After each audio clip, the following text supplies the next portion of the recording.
All right. I am going to take control of the session because it's 8 a.m. here. It's on the hour somewhere. Very serious now. In the world. Yes, it's somewhere. It's on the hour. So I'm going to ask everyone except Benjamin to please mute themselves so we don't get any feedback or questions. My name is Jeff Linderoth. I'm really happy to be chairing this computationally oriented session of IPCO 2020.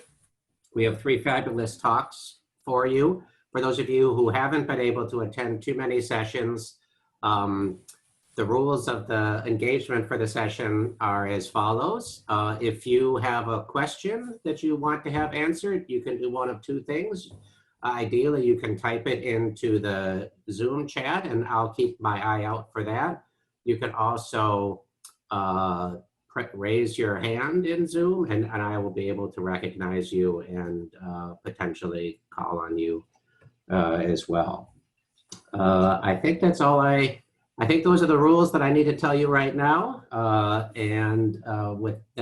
My next duty is to introduce our first speaker, who is Benjamin Müller from ZIB, and he's going to tell us or talk to us about generalized surrogate duality for MINLP. So Benjamin, please take it away. Yeah, Jeff, thank you for the kind introduction. So I'm Benjamin, and I'm talking about on generalized surrogate duality and mixed integer nonlinear programming. And before I start, I just want to mention that this is joint work with Gonzalo Munoz, Maxime Gasse, Ambros Gleixner, Andrea Lodi, and Felipe Serrano. So this is the outline of my talk. First, I'm going to talk about surrogate relaxations and tell you a bit about the basics. Afterwards, I present a separation algorithm from the literature that has been introduced by Carvin and Dyers in the 70s and 80s. And afterwards, I'm going to talk about our contributions in this topic. Okay, let's start with surrogate relaxations and surrogate duality. So in this talk, we consider optimization problems of the following form. So we minimize the linear objective functions, and we have 2 parts of 2 remaining parts of the problem. So linear constraints, variable bound constraints, and integrality constraints here in this block. And this block above are nonlinear constraints, which might be convex or non-convex. So we don't assume anything on them. And so what is a surrogate relaxation? So a surrogate relaxation reads as follows. So we denote the problem S lambda to be the following. So we minimize the same objective function as before. And here you see we have the same lower block as before. So linear constraints, variable bound constraints, and some of the variables are required to be integer. But instead of having m nonlinear constraints as before, we use this vector lambda, which is non-negative, to aggregate all the nonlinear constraints of our original problem into a single constraint. And this optimization problem is called the surrogate relaxation. So this has been first introduced by Glover in the 60s for the case of linear constraints. So here I present a motivating example that I will use throughout the whole talk. So here we see a continuous optimization problem with 2 variables x and y and 2 nonlinear constraints, which look like this. So the feasible region here is defined by the 2 nonlinear constraints, which is the light blue region that you see here. So dark blue region is the feasible region, and because we want to maximize y, so you can see that this black dot is the optimal solution of this optimization problem. And because surrogate relaxations are scaling invariant, so we can just scale the lambda vector by a positive scalar, and so we don't change the feasible region of a surrogate relaxation, we can introduce a normalization. So that's why here in this surrogate relaxation, you see a convex combination of those 2 constraints. And so the question is, how can this surrogate relaxation look like? So we are interested in the feasible region of the surrogate relaxation. And it can look very differently. So, so here in those 4 pictures, so the red regions that you see here is basically the surrogate relaxations region for different choices of lambda. So you can see that S lambda might look non-convex, even discontinuous. So, but maybe even for other lambda choices, it might look convex or a reverse convex set. So a natural question, so first of all, independent of which lambda we choose, every every S lambda is a feasible relaxation of the original problem. So when we optimize the original objective function over this set, we get a valid lower bound on the optimal solution value. So the question is, which lambda choice do we need to take in order to get the best relaxation for this problem? And this leads directly to the surrogate dual problem, which looks like this. So we want to maximize over each possible lambda choice the value of the surrogate relaxation problem. And so there are three key observations that I want to do first. So the first one is, it's known from the literature that the surrogate dual is stronger than the Lagrangian dual. So I will show an example on the next slide. But unfortunately, this function S lambda, depending on lambda, is only quasi-concave. So compared to the Lagrangian function, which is concave. So there we already lose some nice property.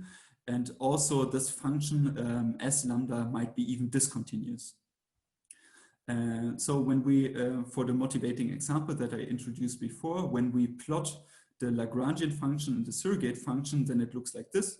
So what can you see here in the picture? So here the Lagrangian function is concave. As I told you before, this S lambda function is only quasi-concave. And here we even see that it's discontinuous.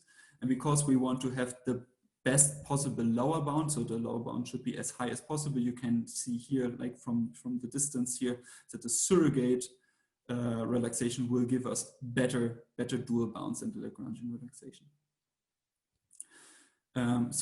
But what I didn't tell you so far is how can we solve the surrogate dual problem.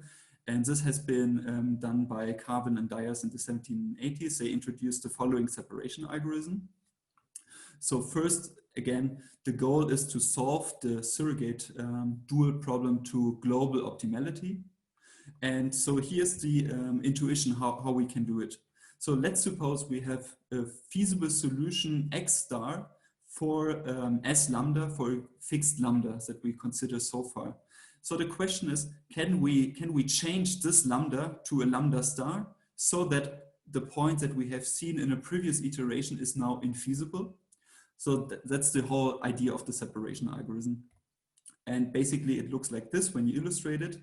So we have here our subproblem where we solve this S lambda to optimality, and then we get a feasible solution in the X space, which is denoted by X star. And then we solve some kind of master problem which tries to change the lambda vector so that we make the previous choice of X star infeasible. And this algorithm just iterates until we have proven global optimality. So, so what I didn't tell you so far is how can we solve this master problem, or what is this master problem? And this master problem is very simple. So it looks like this.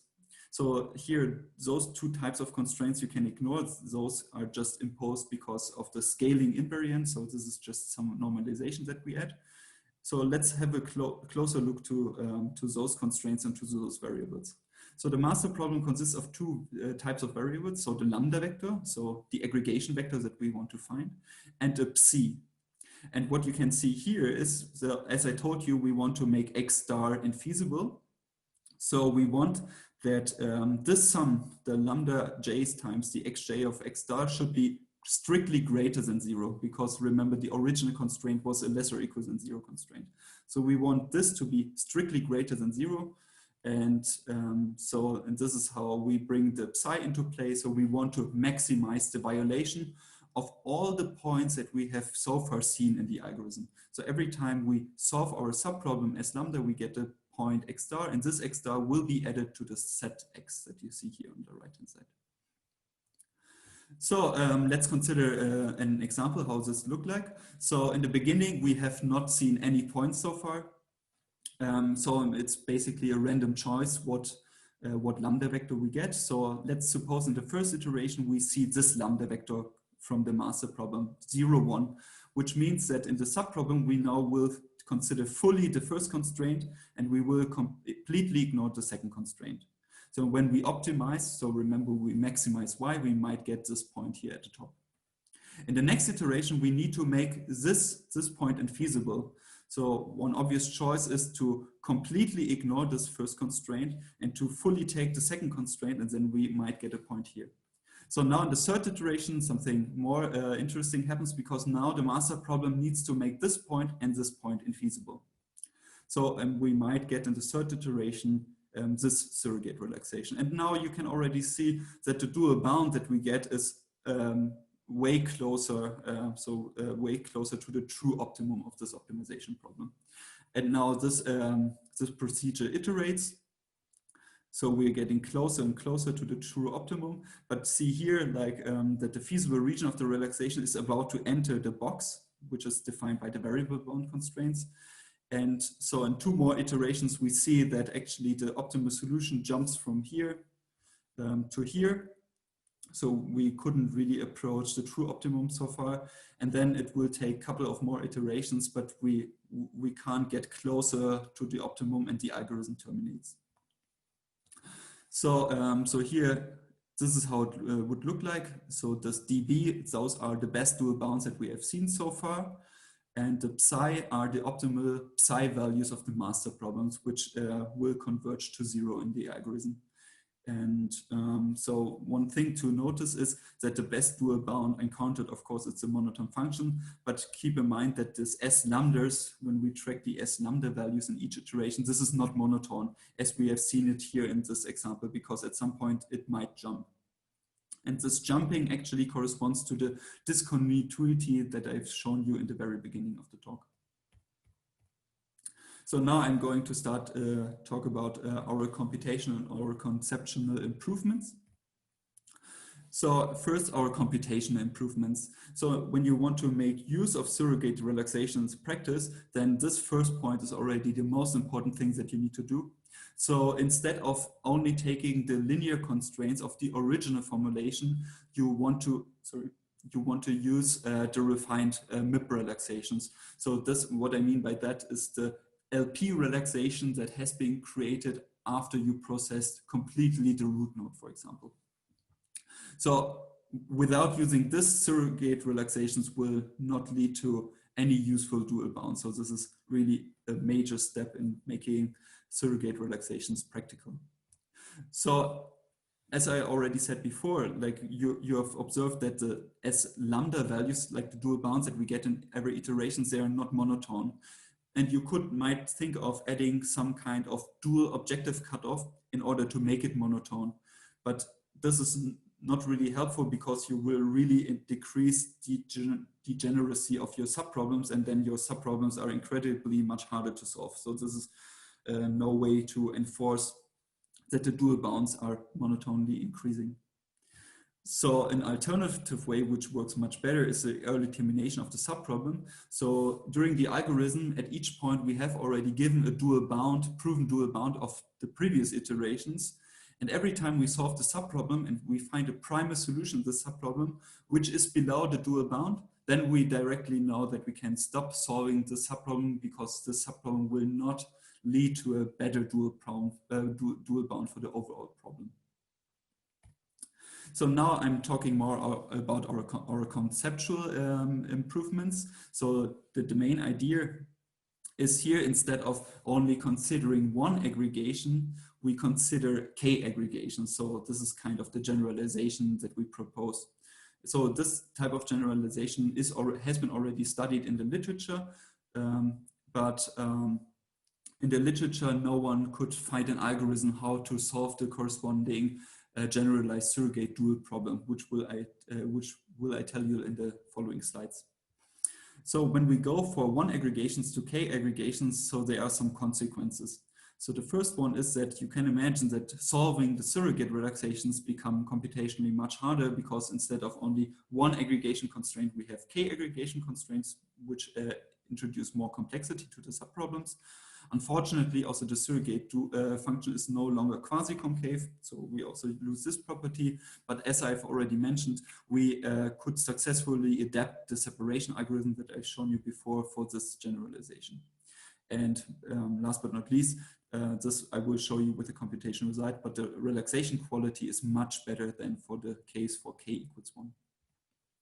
So here's an example how the algorithm performs for different choices of k. So I didn't really specify how the generalization works, but this is how you can think of it, how it performs for the case of k equals 1. So here on the x-axis, you see the number of iterations, and on the y-axis, the dual bounds that you could prove in every iteration. So the best dual bound that you have found so far. And for k equals 1, we can see that after around 100 iterations, the algorithm stops. So we have solved the surrogate dual problem to global optimality, but you can see here that the dual bound is very, very poor. And when we go for k equals 2 or even k equals 3, then we see that we can get way significantly better dual bounds. But when you look at the plot here below, so the drawback is that the algorithm also takes way more time to converge. So there's really a trade-off between those two things. So when we compare on the instances of the MINLP lib, how the different choices of lambdas perform considering the gap closed, then you would get pictures which look like this. So here, for example, you see when you compare the performance of k equals 1 and k equals 3, then you find a lot of instances where the gap closed values for k equals 3 is significantly better than for k equals 1. So now I'm going to talk about how we could adapt the separation algorithm that I've shown you for the classical surrogate dual problem. So it has the very same structure as before. We solve a subproblem, which now considers the k aggregation. So this part is simple, but we adapted the master problem so that the whole algorithm solves the generalized surrogate dual problem. So how does the master problem now look like? So before, so I forgot to mention this, but before the master problem was a simple linear program. And now the master problem becomes more harder because again, the idea is that the constraints of the master problem ensure that all the points that we have seen so far are violated. But the difficulty here is that what violation means. So violation means that at least one of the aggregation constraints needs to be strictly greater than 0. And that's why you have this logic or constraint that you can see here. And when you want to model this type of logic constraint, then you will end up with a MIP. So for this generalization, the master problem turns from an LP to a mixed integer linear problem. And this might be even the bottleneck of the algorithm, but I will talk about this later. So how much does the quality of the relaxations improve when we consider different choices of k? So this is basically captured in this table. So again, we use the whole MINLP lib2, all the nonlinear problems which have at least 4 nonlinear constraints. And what you can see here is that with k equals 3, we can close significantly more gap than with k equals 2. Of course, there are a lot of instances where surrogate duality doesn't really help in improving the bounds. So in the lower part of the table, you see the affected instances, so the ones where we really see a change in the dual bounds. And on those around 500 instances, you can see that the gap closed improvement for the surrogate dual improved from 35% to almost 47%. So there's a lot of potential in focusing on a larger case. So this was our conceptual contribution. So we generalized the idea of the surrogate dual for allowing for k aggregations and developed an algorithm for this. And in order to make this algorithm practical, you need a lot of other computational tricks. So one important thing is to break symmetry for the lambda vectors. And also, I already told you that the MIP problems that we solve can become a bottleneck after a few iterations because you always add those logic-based constraints that you have seen before. So what we figured out is that we don't really need to solve the master problem to optimality. So it's totally fine if we have any feasible primal solution for the master problem. So we developed an early termination strategy for the master problem, which worked really well.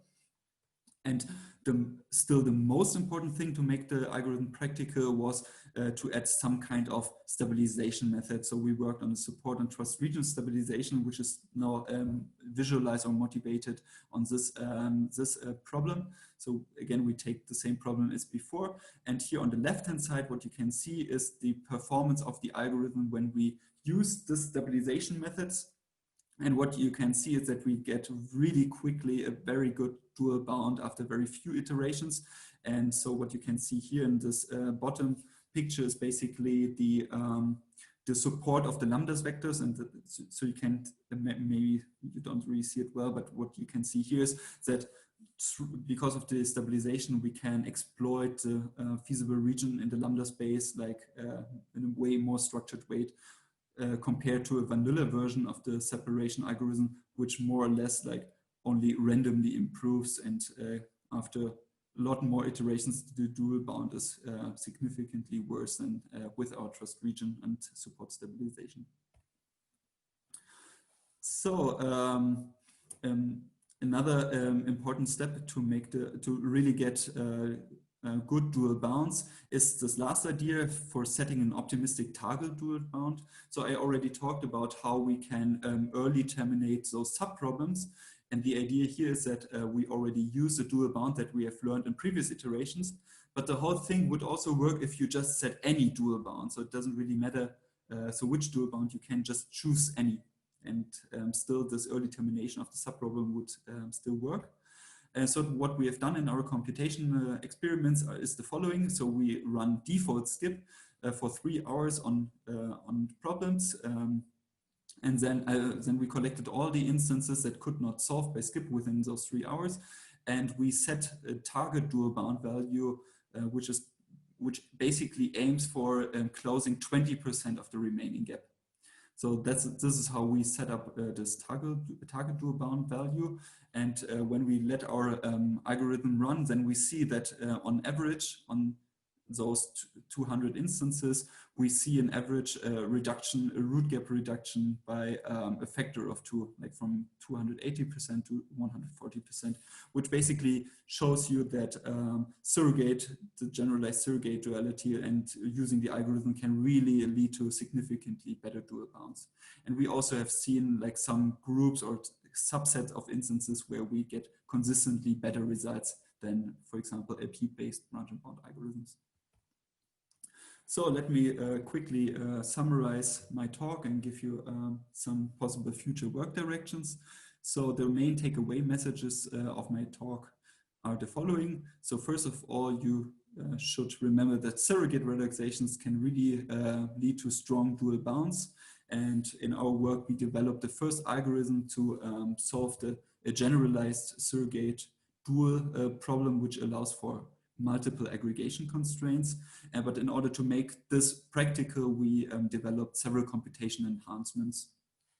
So if you ask me, like, what are the possible future work directions with respect to this topic?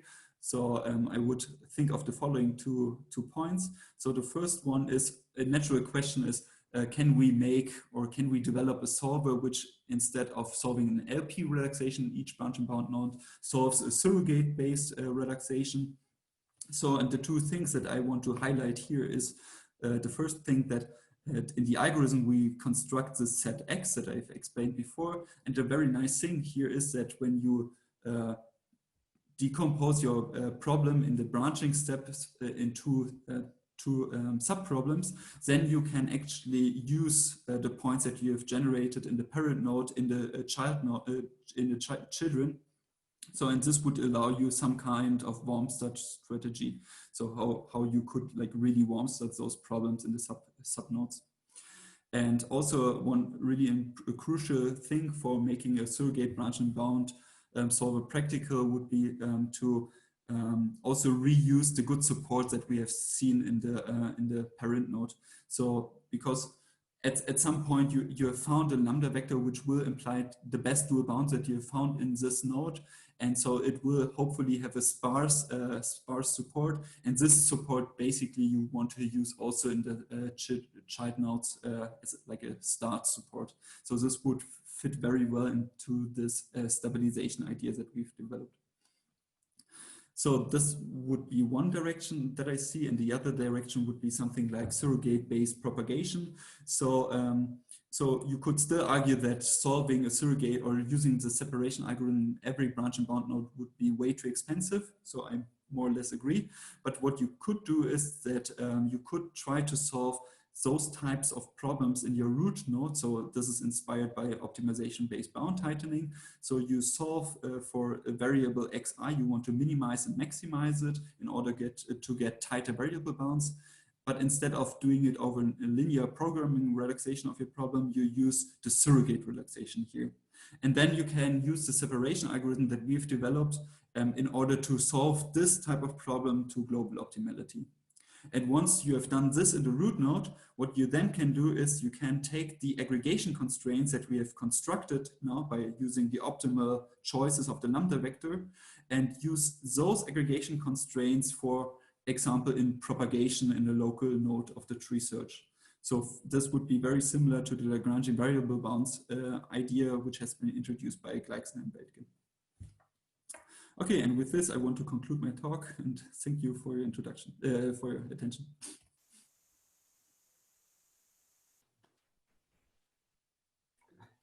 I encourage everyone to applaud. That was very nice, and especially since he used exactly 25 minutes and in 1 second. So you are 1 second over your time, Benjamin.